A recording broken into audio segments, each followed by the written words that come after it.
Assalamualaikum warahmatullahi wabarakatuh. Saya Ferdian Harinur Wahid, NIM 2221508020. Saya mahasiswa dari Universitas Islam Negeri Sultan Haji Muhammad Idris atau biasa disingkat UINSI Samarinda, Kalimantan Timur. Saya dari Fakultas Syariah, Prodi Hukum Keluarga. Adanya video ini untuk memenuhi tugas UTS mata kuliah Qawaid Fiqhiyah yang dosen pengampunya adalah Ustadz Ahmad Sofyan MH. Baik, saya di sini akan mempresentasikan Fatwa MUI nomor 4 tahun 2021 tentang hukum penggunaan gen sintetik manusia serta rekombinan DNA untuk pembuatan obat dan vaksin. Komisi Fatwa Majelis Ulama Indonesia atau MUI setelah menimbang A. bahwa untuk mengobati penderita penyakit kronis diperlukan metode terapi yang dapat menyembuhkan secara kausatif, lebih efektif dan tepat sasaran dengan efek samping minimal. Maksud dari menyembuhkan secara kausatif adalah mengatasi atau mengobati penyebab utama dari suatu penyakit, bukan hanya menghilangkan gejala-gejalanya saja.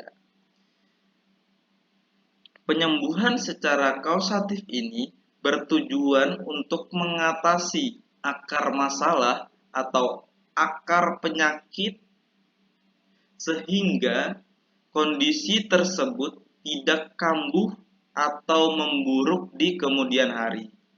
Contohnya, jika seseorang mengalami infeksi bakteri, penyembuhan kausatif ini melibatkan pemberian antibiotik untuk membunuh bakteri penyebab infeksi tersebut, bukan hanya mengobati demam atau nyeri yang ditimbulkan dari infeksi tersebut. Yang B, bahwa dewasa ini atau bisa disederhanakan bahwa saat ini pengobatan dengan terapi gen sintetik manusia dan rekombinan DNA sudah menjadi salah satu kebutuhan masyarakat. C.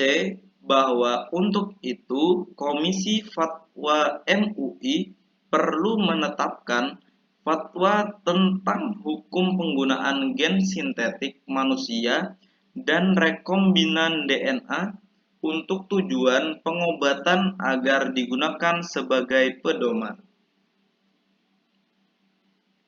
Lanjut, mengingat ayat yang menjelaskan bahwa dalam kondisi kedaruratan syar'i dibolehkan mengkonsumsi yang haram, antara lain adalah A'udzubillahi minasyaitonirrajim. Bismillahirrahmanirrahim.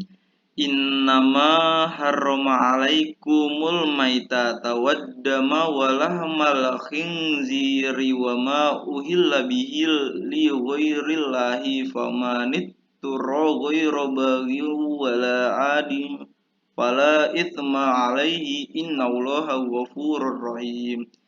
Yang artinya, sesungguhnya Allah hanya mengharamkan bagimu bangkai, darah, daging babi, dan binatang yang ketika disembelih disebut nama selain Allah.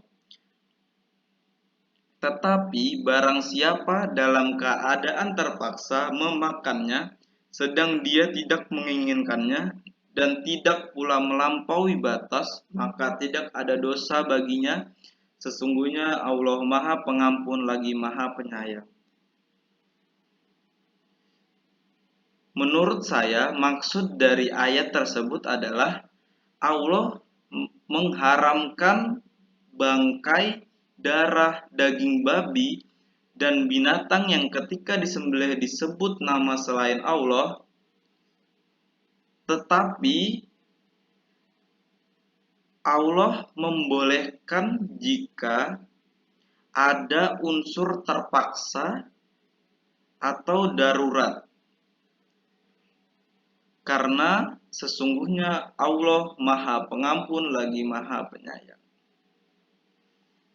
Adapun yang kedua yaitu Bismillahirrahmanirrahim. Wa qad fassala lakum ma harrama 'alaikum illa ma turirtum ilaih, yang artinya, dan sesungguhnya Allah telah menjelaskan kepada kamu apa yang diharamkannya atasmu kecuali apa yang terpaksa kamu memakannya. Quran Surah Al-An'am ayat 119. Mohon maaf, di fatwa terjadi salah ketik ya.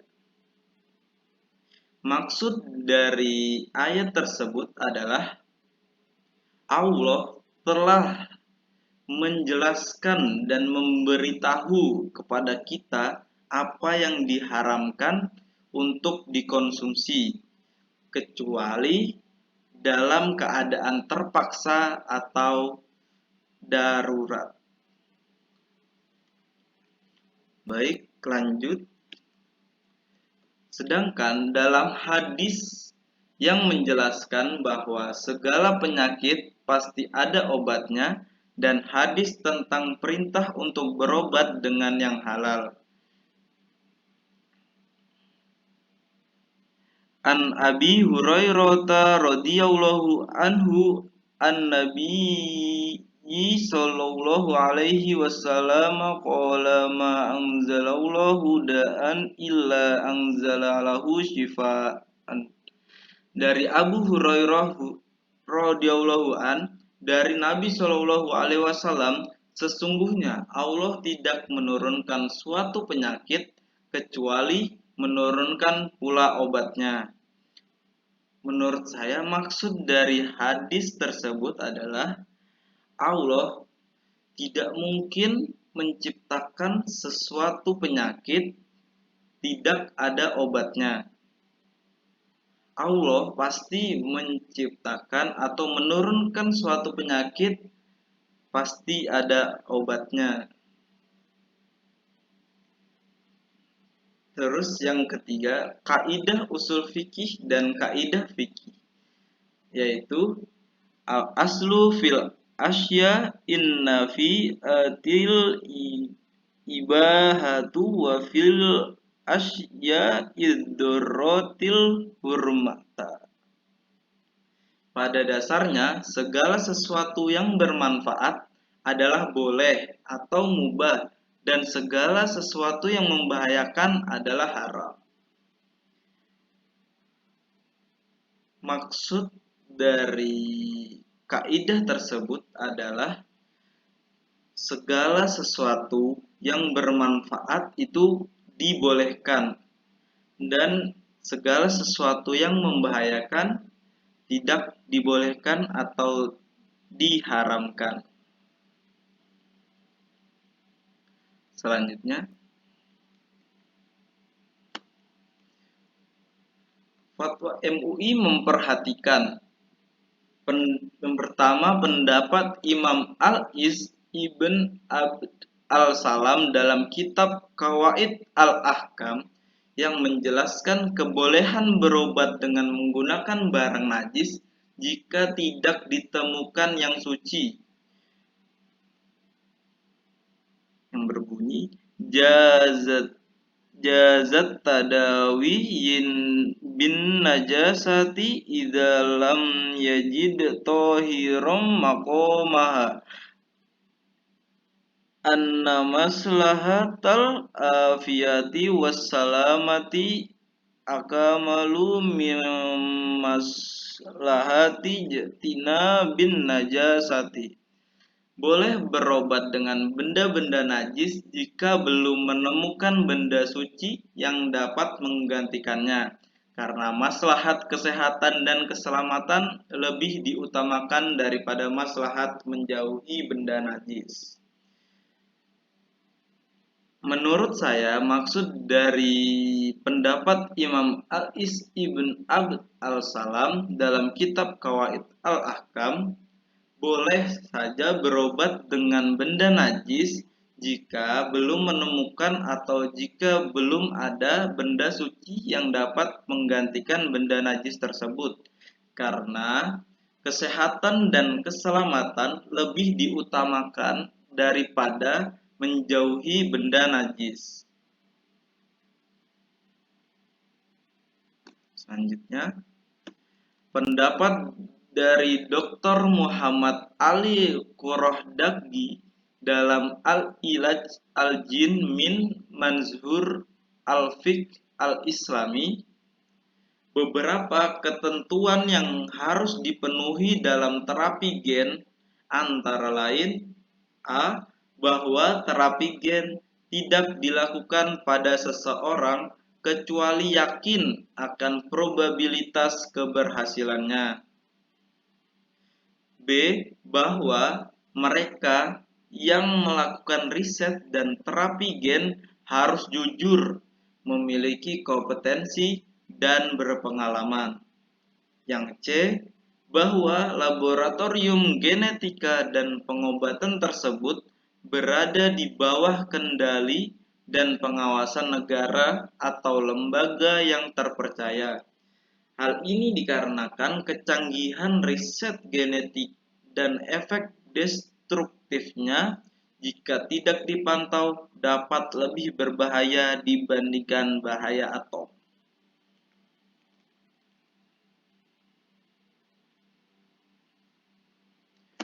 Baik, dari uraian-uraian di atas, fatwa MUI memutuskan: pertama, ketentuan umum dalam fatwa ini yang dimaksud dengan pertama, gen.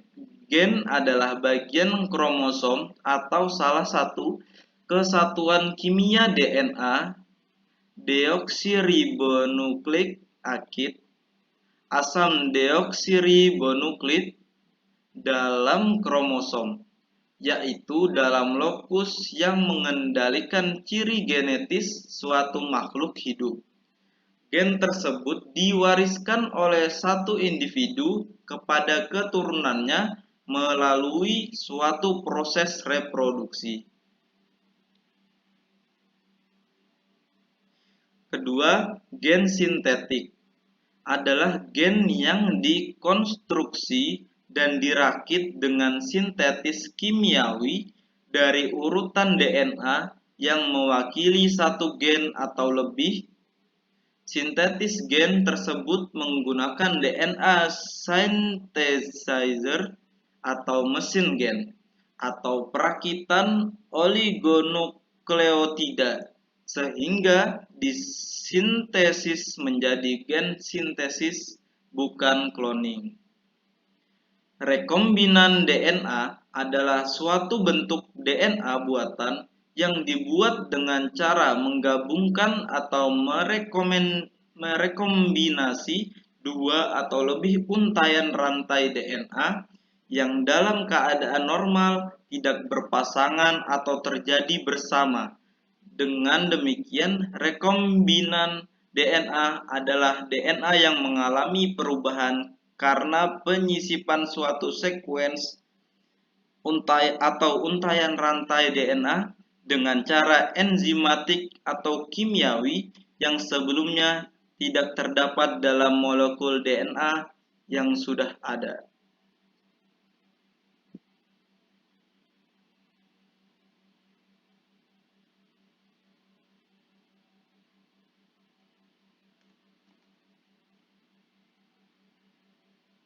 Baik, selanjutnya yang kedua yaitu ketentuan hukum. Membuat gen atau gen sintetik yang meniru susunan gen sintetik manusia dan rekombinan DNA untuk bahan obat dan vaksin hukumnya boleh atau mubah dengan ketentuan sebagai berikut. Yang pertama, bukan bersumber dari hewan yang haram. Yang kedua, bukan bersumber dari benda najis. Lanjut, ketiga, rekomendasi. Pertama, pemerintah, tenaga medis, dan masyarakat diminta untuk menjadikan fatwa ini sebagai pedoman. Kedua, pemerintah wajib menjamin ketersediaan obat atau vaksin dan halal sebagai bentuk perlindungan terhadap keyakinan keagamaan. Ketiga, produsen obat dan vaksin wajib mengupayakan produksi obat dan vaksin yang halal dan mensertifikasikannya sesuai ketentuan peraturan perundang-undangan. Yang keempat, mengimbau kepada masyarakat agar dalam pengobatan senantiasa menggunakan obat yang suci dan halal. Selanjutnya, yang keempat yaitu ketentuan penutup. Fatwa ini mulai berlaku pada tanggal ditetapkan dengan ketentuan jika di kemudian hari ternyata membutuhkan perbaikan akan diperbaiki dan disempurnakan sebagaimana mestinya. 2. Agar setiap muslim dan pihak-pihak yang memerlukan dapat mengetahuinya, menghimbau semua pihak untuk menyebarluaskan fatwa ini. Fatwa ini ditetapkan di Jakarta pada tanggal 29 Jumadil Awal 1442 Hijriah atau 13 Januari 2021 Masehi. Kesimpulan yang bisa diambil dari fatwa ini adalah hukum penggunaan gen sintetik manusia serta rekombinan DNA untuk pembuatan obat dan vaksin adalah mubah atau boleh dengan ketentuan bukan bersumber dari hewan yang haram atau dari benda yang najis. Baik, itu saja presentasi dari saya. Jika ada salah kata dalam pengucapan bahasa Indonesia yang benar atau bahkan bahasa Arab ayat-ayat tersebut, mohon dimaafkan. Kurang lebihnya mohon maaf. Wassalamualaikum warahmatullahi wabarakatuh.